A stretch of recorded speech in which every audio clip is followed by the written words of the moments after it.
ভাই, মানুষ যে কতটা নিকৃষ্ট প্রাণী সেটা আমি এই প্রবাসে আরেকবার প্রমাণ পাইলাম।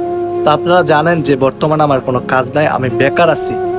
এই বিষয়টা নিয়ে কিছু মানুষ মজা নিতেছে যে আমি নাকি অনেক বেশি বুঝি, আমি নাকি হ্যান ত্যান ফাঁকনামি করছি, আমি নাকি আগে যেখানে ছিলাম ওইখানে ভালো ছিলাম।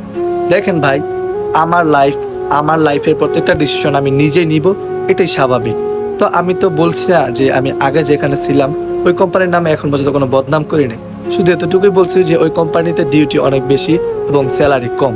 আর দেখেন, একটা মানুষ এই প্রবাসে আসছে সুখে থাকার জন্য না, কষ্ট করতে আসছে এবং টাকা পয়সা ইনকাম করার জন্য আসছে।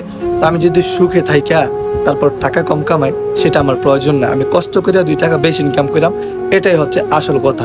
আর ওই কোম্পানিতে আমার অনেকগুলো কারণ আছে, যেগুলো আমি আগে একটা ভিডিওতে বলছি যে ওই কারণেই আমি এই কোম্পানি ছাড়ছি।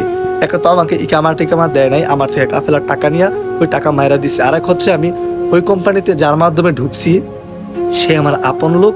যাই হোক, সে আমাকে এক সময় উপকার করছে, কিন্তু পরে অনেক বড় একটা বাস ধরায় দিছে। তো যাই হোক ভাই, আমি চাই না ওই সমস্ত আপন মুখোশধারী কিছু মানুষ নামক যে জানো আর ওদের সাথে থাকতে। তো এই কারণে এখান থেকে চলে আসছি। আর অনেক কাহিনী, এগুলো ভাই বলে লাভ নাই।